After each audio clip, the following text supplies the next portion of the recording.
अरविंद संयुक्तम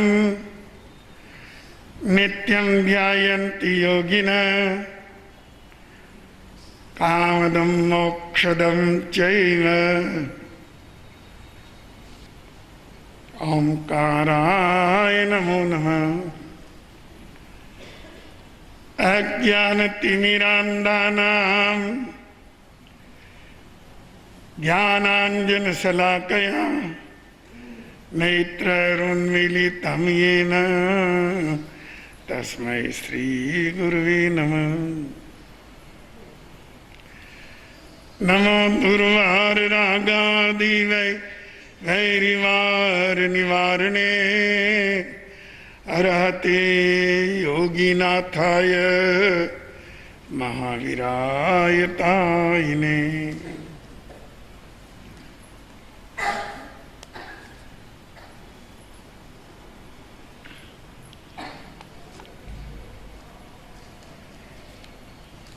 प्रिय श्रोताजनों, आज मैं आपको अपने जीवन से जुड़ी हुई एक महत्वपूर्ण बात बताने जा रहा हूं। आप जो सोचते हैं वह केवल आपका मन जानता है। खैर, परमात्मा तो जानते ही हैं, पर वो तो सब कुछ जानते हैं। जानते हैं तो कहने को आते ही नहीं।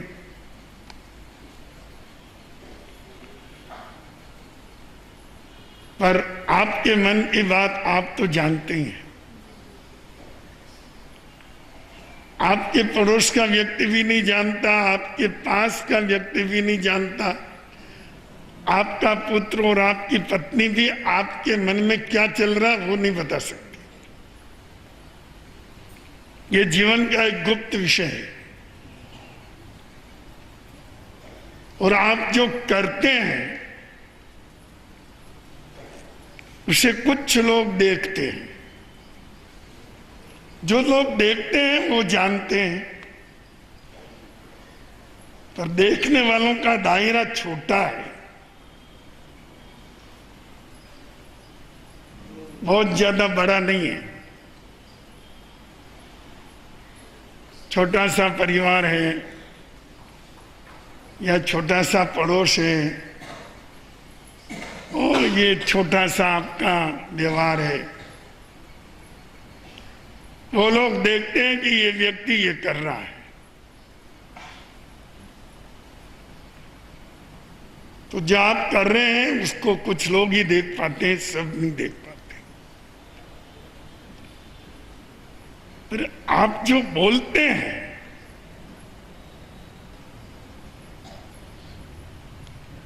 वो दुनिया सुनती है। वाणी की पहुंच बहुत तेज है, बहुत ज्यादा है।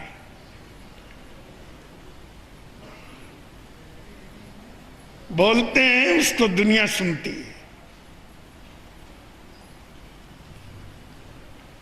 तो इसका दायरा बहुत बड़ा है। जो सोचते हैं वो केवल मन जानता है, जो करते हैं उसको थोड़े व्यक्ति देखते हैं, और जो बोलते हैं उसको दुनिया सुनती है। जितने व्यक्ति आपके निकट हैं वो तो सुन ही रहे हैं, पर जिन्होंने अपने कानों से नहीं सुना उन तक भी जिसने कानों से सुना वो पूछा देता है कि आज उस व्यक्ति ने ये कहा। तो इस तरह से वाणी का व्यवहार बहुत विस्तृत है। ये जीवन की एक प्रमुख बात है जिसको समझना चाहिए, बहुत जरूरी है समझना, क्योंकि अपने चरित्र का परिचय वाणी से मिलता है।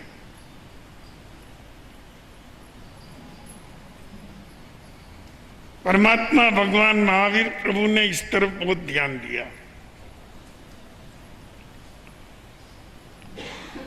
उन्होंने वाणी के दोषों का निवारण करने के लिए अनेक अनेक विधाएं निर्धारित की। उन्होंने कहा भाषा समिति पूर्वक बोलो, जिसमें कठोरकारी, कर्कशकारी, छेदन भेदनकारी, मर्मकारी, मृषाकारी, सावध्यकारी, निश्चयकारी आदि भाषा का प्रयोग न हो। शुद्ध, पवित्र और निर्दोष भाषा बोलनी चाहिए। एक बहुत प्यारा सा सूत्र है, बहुत छोटा सा, भाषा दोषम विवज्य। क्या बात, 3 शब्दों में बोलने की सारी कला स्पष्ट कर दी।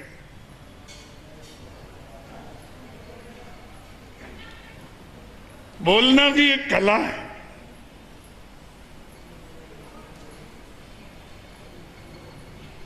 कैसे बोलना, क्या बोलना, कब बोलना,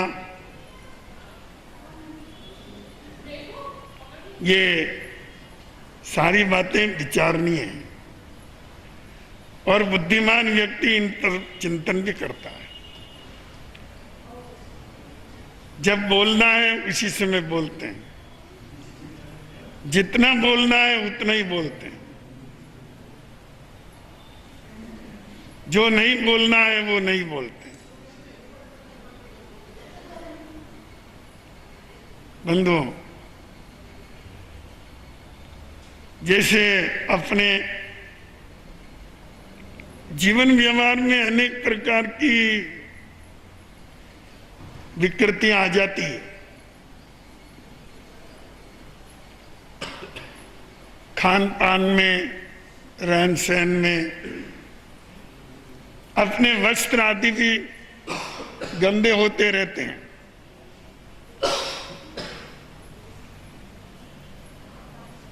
और भी अनेक चीज जिसको हम व्यवहार में लेते हैं, उसमें कुछ कलुषता प्रवेश कर जाती है। जो स्थूल पदार्थ है उनकी कलुषता तो अपने को दिखाई देती है, इसलिए साफ कर देते हैं। कपड़े की कलुषता नजर आती है, धो लेते हैं। बर्तन की कलुषता नजर आती है, साफ कर लेते हैं, मांज लेते हैं। घर की कलुषता नजर आती है, झाड़ू लगा देते हैं, पोछा लगा देते हैं। और जो जीवन व्यवहार में कलुषता आती है,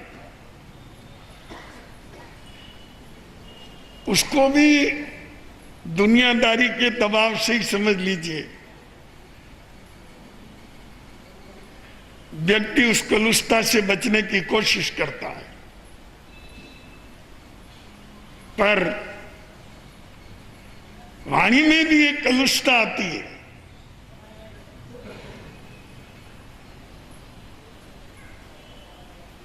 उसकी तरफ अपना ध्यान बहुत कम है, किंतु उसका परिणाम इतना भयंकर है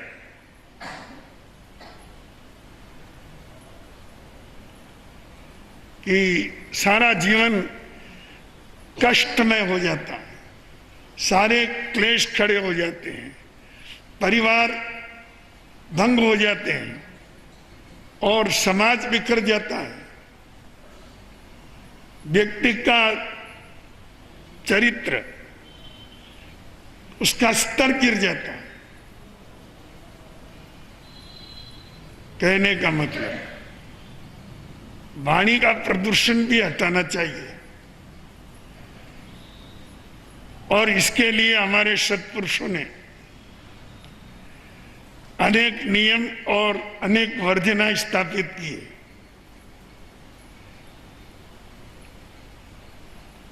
केवल एक सूत्र पर अपन चिंतन करें, भाषा दोषम विवज्य।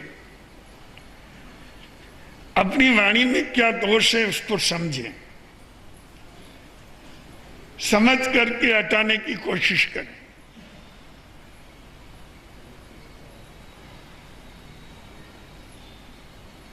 उग्रता के वश में कुछ बोल जाना, अपशब्द बोल जाना, औरों की निंदा करने में तत्पर रहना बहुत सरल काम है। सबसे सरल काम है किसी की बुराई करना, जिसे हम बहुत आसानी से कर लेते हैं। करने के बाद में भी ये नहीं सोचते कि ये सही किया या गलत किया। किंतु एक बात मैं आपके ध्यान में लाना चाहता हूं, जो व्यक्ति आपके सामने किसी की बुराई करता है, या तो उसमें बिल्कुल ही सच्चाई नहीं है, और अगर सच्चाई भी है तो 10%, 15%, 20% होगी। 60-70% तो उसने मिलाई है।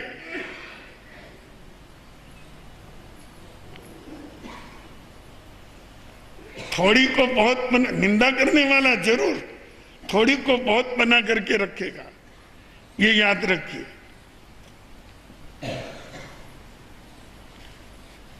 हमारे यहाँ एक महापुरुष हुए, सचमुच थे तो वे महापुरुष, पर उनका नाम आजकल गलत अर्थ में प्रयुक्त होने लग गया। बड़े ऋषि थे, उनका नाम नारद था। नारद तो बड़े ज्ञानी थे, बहुत महान थे, पर उनको एक ही शौक था, आपस में लड़ा देना, फिर आनंद लेना, फिर वापस मिला देना। वो कोई स्थायी रूप से नहीं लड़ाई कराते, वो लड़ा जरूर देते, पर थोड़ा शौक पूरा करते और फिर वापस मिला देते। लगभग सब लोग उनकी बात को जान गए, इसलिए किसी को कोई ज्यादा उनसे तकलीफ नहीं थी, पर कहीं न कहीं तो उनका मौका लग ही जाता। बाकी थे अद्भुत महापुरुष थे, ये गगन विहारी थे। उनके लिए विश्व में कोई स्थान बंधन योग्य नहीं था। राजा, प्रजा, कोई हो, उनके रनवास, उनकी स्त्रियों के निवास स्थान तक, यहां तक कि उनके स्नान के स्थान तक नारद ऋषि को जाने का अधिकार था। महिलाएं भी उनसे कोई शर्म नहीं करती थी, मानो उनका पिता आ गया। अखंड बाल ब्रह्मचारी महापुरुष, दिव्य तप तेज से युक्त महान महिमाधारी, पर कमी एक ही थी,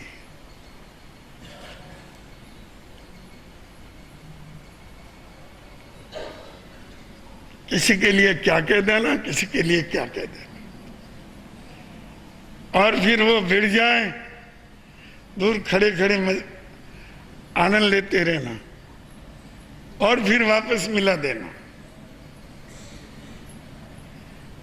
तो उसके बाद मैं समझता हूं वो नारद तो चले गए, पर आपको पता है इस कलयुग में उनके लघु संस्करण बहुत तैयार हो गए हैं। अरे नारद ही नहीं, नारदनियां भी है। सास की बुराई बहू के सामने करेगी, बहू की बुराई सास के सामने करेगी। वो तेरे लिए ये कह रही थी, वो तेरे लिए ये कह रही थी। पिता की बुराई पुत्र के सामने, पुत्र की बुराई पिता के सामने। आजकल के जो ये कलयुग के नारद है ना, ये केवल लड़ाना जानते हैं, ये मिलाना नहीं जानते। नारद का गुण तो उनमें है, पर वो थोड़ा ही है, पूरा नहीं है, आधा है। केवल एक पार्ट जानते हैं, लड़ा देना। तो बंधुओं, अपने चरित्र का स्तर क्या है, यह आपकी वाणी से लगेगा। आप किसको क्या बोल रहे हैं, कहां बोल रहे हैं, कितना बोलना चाहिए और कितना बोल रहे हैं, क्या बोलना चाहिए और क्या बोल रहे हैं, ये सब अपने अंतःकरण में चिंतन करने का विषय है। क्योंकि वाणी सुधरी, आपका चरित्र सुधरा, आपकी वाणी सुधरी, आपका जीवन सुधरा, वाणी सुधरी, आपका प्रभाव सुधरा। परमात्मा भगवान महावीर प्रभु ने एक सूत्र दिया, बहुयम माय आलवे, बहुत मत बोलो, क्योंकि बहुत बोलने वाला ज्यादा फंसता है। जो जितना ज्यादा बोलता है उतनी उससे भूलें और गलतियां ज्यादा होती।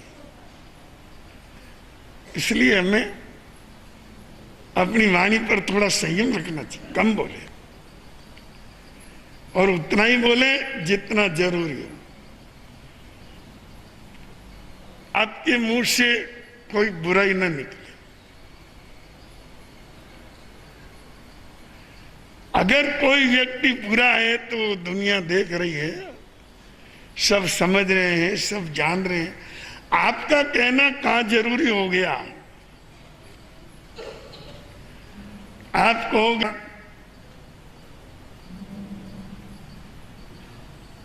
दो पंडित साथ साथ कथा वांचन करते हैं, साथ साथ भ्रमण करते हैं, साथ साथ रहते हैं। एक तबला पेटी बजाता है तो दूसरा कथा वांचता है, गायन करता है। एक दूसरे के बिना काम नहीं चलता। गाने वाला पेटी बजाएगा, गाएगा तो तबला तो बजाने वाला चाहिए। तो दोनों का साथ रहना भी अनिवार्य है। दोनों मिलकर के ही तो कोई काम कर सकते हैं।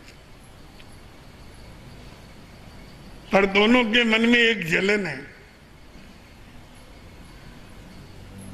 ईर्ष्या। वो अंतःकरण से उसको नहीं चाहता, वो अंतःकरण से उसको नहीं चाहता। प्रशंसा नहीं सुन सकते।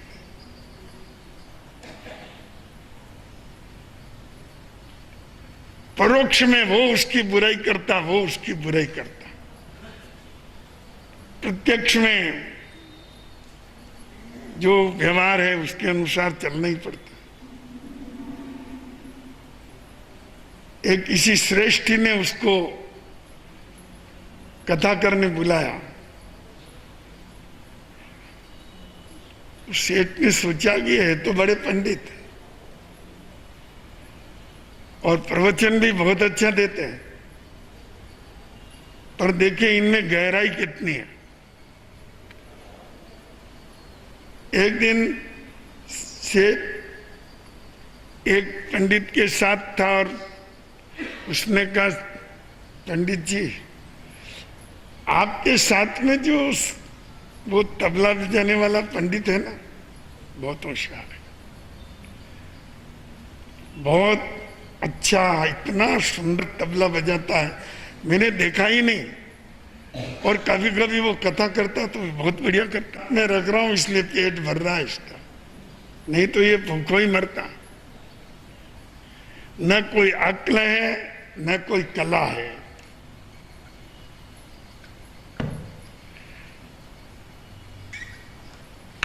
की तरह से उसकी बात सुन ली।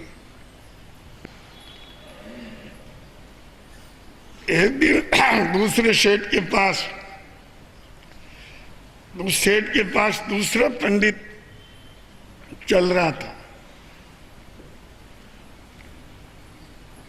सेठ ने कहा, जी आपके साथ जो पंडित जी हैं, कथा बांचते हैं, वो बहुत ही विद्वान व्यक्ति है। कहना पड़ेगा, इतनी अच्छी कथा करते हैं, तन्मय हो जाते हैं सब।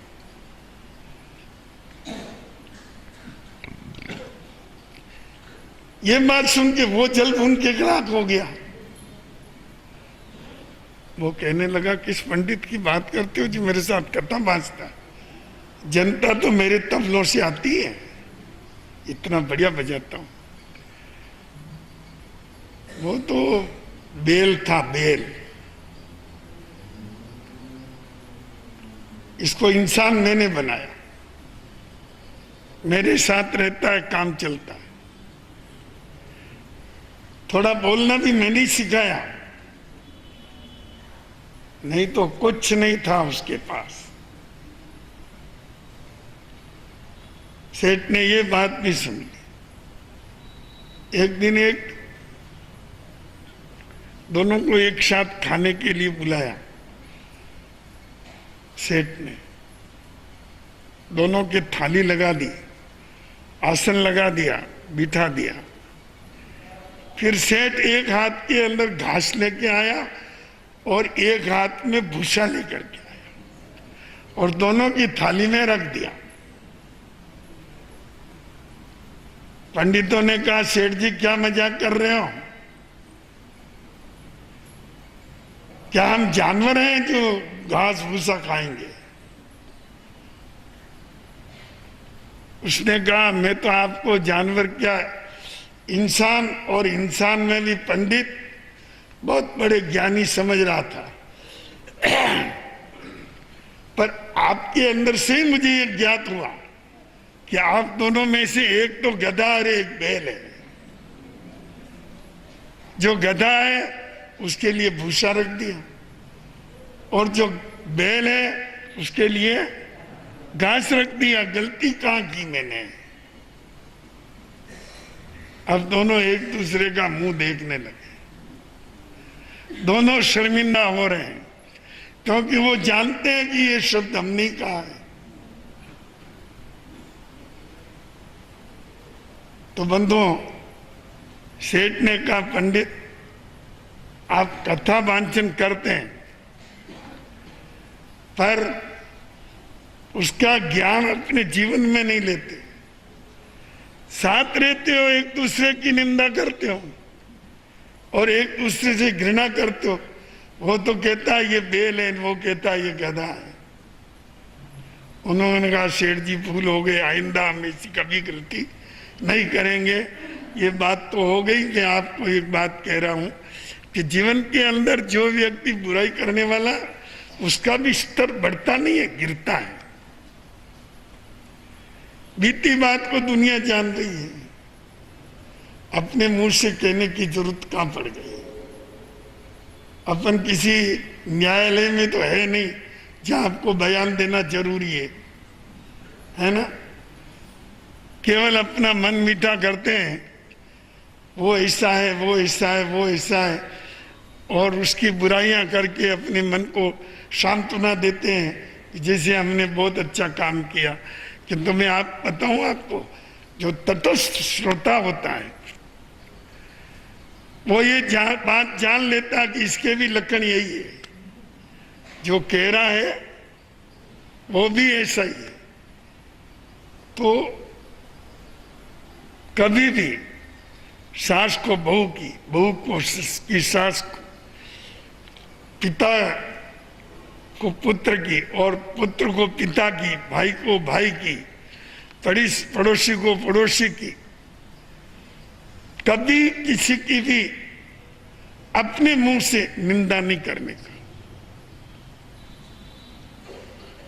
आपका परिवार और आपका समाज ये निंदापूर्ण चर्चाओं से खराब होता है। उसमें विकृतियां आती है। अपने मन को हम समाधानित करके रखें कि किसी की बुराई करना हमारे लिए कोई जरूरी नहीं है। और फिर काम करने के बहुत है ना। आप कोई अच्छी पुस्तक पढ़ो, ज्ञान चर्चा करो, एक दूसरे के हित की कोई बात करो। बहुत सी बातें करने की जरूरी थोड़ी है हम किसी की बुराई करें या किसी में दोष ही देखें। दोष होगा तो अपने राजस्थानी में कहावत है कि ऊंट की खोड़ ऊंट भुगतेगा। बुराई का नतीजा स्वयं को ही भोगना पड़ेगा। आपको उस विषय के अंदर निंदा करने की जरूरत नहीं पड़ती है। इसलिए भगवान महावीर प्रभु ने भाषा दोषम विभज्य ये एक ऐसा सुंदर सूत्र दिया है जो अपने जीवन जीने की एक विधि निर्धारित कर देता है। आप भी उस विधि का अनुसरण करें। आज के व्याख्यान का यही सार है, आत्मसात करें। आनंद ही आनंद। गुरु आरती।